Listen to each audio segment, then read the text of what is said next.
I'm your host, Annie Bowles, and this is News du Jour.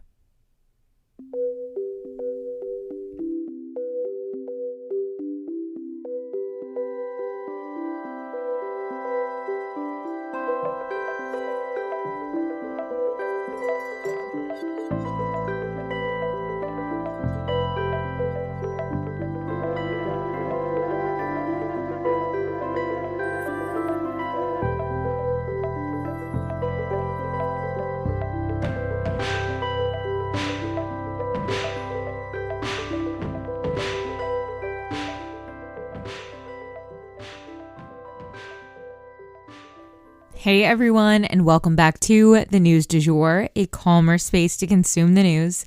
So today we are kicking off with a full story, no mini stories to go over, and honestly it's a pretty simple day of news, but there's some funny moments thrown in there too, so let's jump into it. First up, Don Lemon and Tucker Carlson are creating an unlikely alliance. Okay, guys, I laughed out loud when I saw this headline. As we covered earlier in the week, both Tucker Carlson and Don Lemon were let go from their respective right-wing and left-wing news networks. And then they both turned around and hired the same Hollywood lawyer to help them out of a bind. This attorney is named Brian Friedman, and he has experience representing A-list celebrities like Gabrielle Union, Seth Rogen, Julia Roberts, and even Michael Jackson's estate. But even more relevant here, Brian Friedman also represents Chris Cuomo, who, if you guys remember, he's the brother of Andrew Cuomo, former governor of New York, and if you guys remember, he was let go from CNN due to alleged attempts to suppress stories about his brother. Hey guys, it's Kayla Ewell from Directionally Challenged, a podcast about realigning your internal compass. New KFC chicken nuggets are finally here, and you have never had nuggets like these. All of the delicious KFC flavor you love in one amazing chicken nugget. 100% white meat, hand-breaded in KFC's original recipe. Order new KFC fried chicken nuggets now, available at participating KFC near you. Guys, they're finger-licking good. He is currently, quote, seeking $125 million for wrongful termination, end quote, according to the New York Times. He also has secured Megyn Kelly her full contract after she left NBC. So this guy does not mess around, you guys. He is good at what he does. He also has represented a number of lesser known sort of reality TV characters who were fired from various TV shows as well and helped them get their due. So this is perfectly in his wheelhouse to work with these two characters, and I am sure he is eager to sink his shark teeth into these two cases that have the potential to be very high profile and very lucrative. So stay tuned for more info on these two cases. And next up for today, South Korea visits the White House. So President Biden is hosting South Korea at the White House this week with the usual pomp and fanfare. South Korea is really concerned about two issues right now. Let's go over them. The first is U.S. relationships with China, as they are kind of caught in the middle.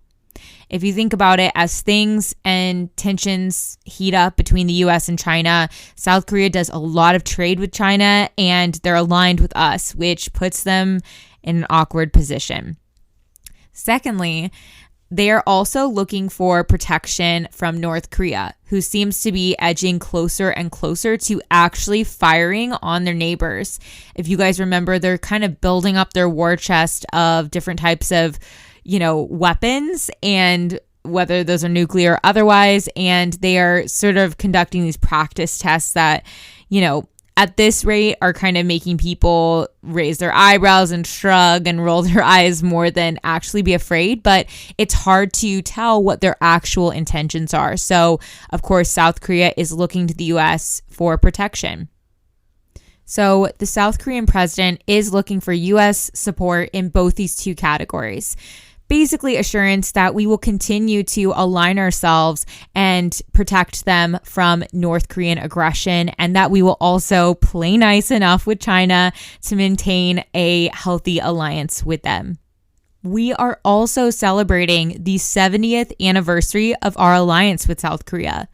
If you guys remember, we had a pretty bloody war with their country back from 1950 to 1953. So President Yoon Suk-yeol is here to meet with President Biden to honor this anniversary, in addition to all of the diplomatic things we just talked about. And together they visited the Korean War Memorial, which, is a pretty moving one.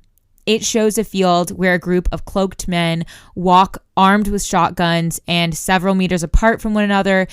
Each is looking around as if on guard for the enemy. It's definitely eerie and, like I said, very moving.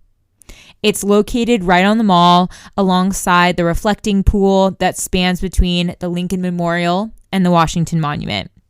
In case you guys didn't know, I was actually born in Washington, D.C., lived there till I was 9 years old. My parents both worked on Capitol Hill, and I actually also went to college in D.C. and really enjoyed running around the monuments and interning on Capitol Hill. So these are right in my old stomping grounds. In fact, I took my college pictures with all my girlfriends, their cap and gowns, right at the Lincoln Memorial. Probably going to throw my hat and hit this memorial we're talking about.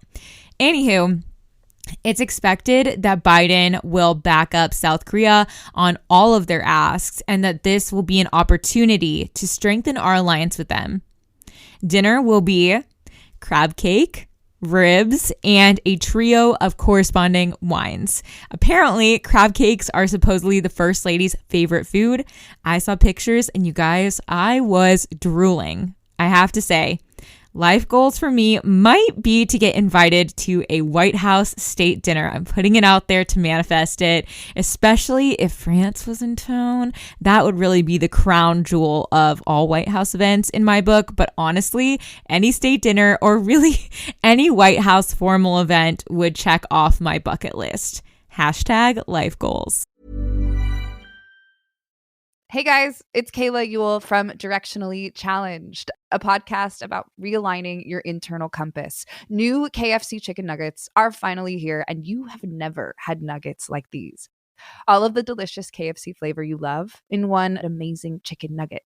100% white meat, hand-breaded in KFC's original recipe. Order new KFC fried chicken nuggets now, available at participating KFC near you. Guys, they're finger-licking good.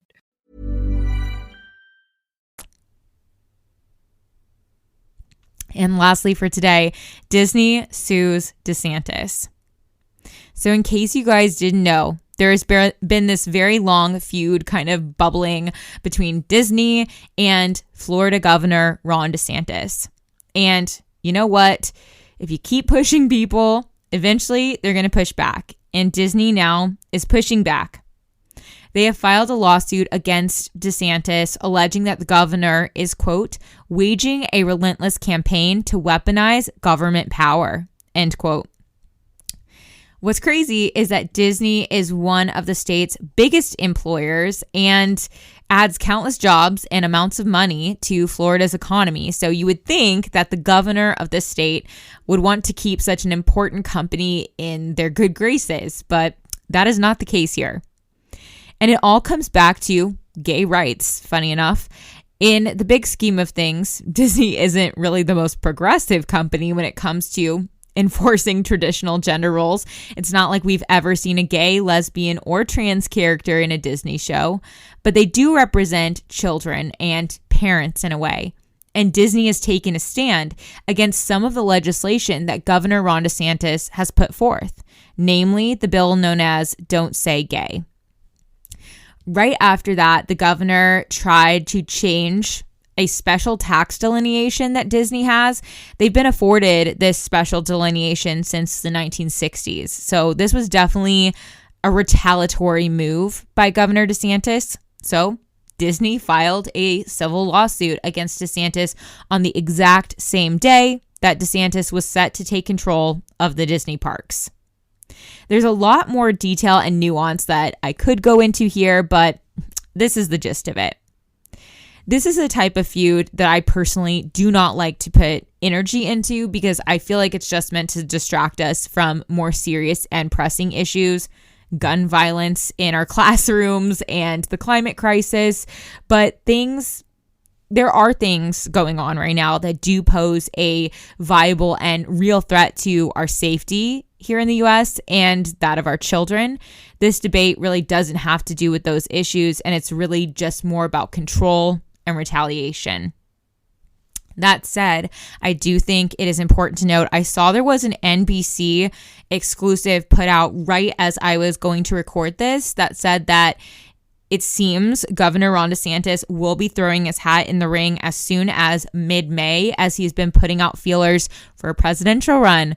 So if he does decide to run for president, you guys will be hearing a lot about that on this podcast. We will be definitely doing a deep dive into who he is, what his background is, and anything else you guys might want to know about him. So if you have questions, definitely go ahead and shoot them over in preparation because it seems like his presidential bid is pretty likely. And that for today is the news du jour. Today, I wanted to leave you guys with the quote, "A good friend is like a four-leaf clover. Hard to find, lucky to have." If you enjoyed this episode, please subscribe on whatever podcast platform you use to listen. A rate and review or shout out on social media would mean the world to us and help us be able to keep creating the news du jour. But the best way to support all of our work is to become a patron at www.patreon.com/sugarfree media. You can also follow us on social media under sugarfreemedia.co on Instagram and just sugarfree media, all one word, on TikTok. We appreciate you listening and look forward to telling you about the news again next time on News du Jour. Broadcasting from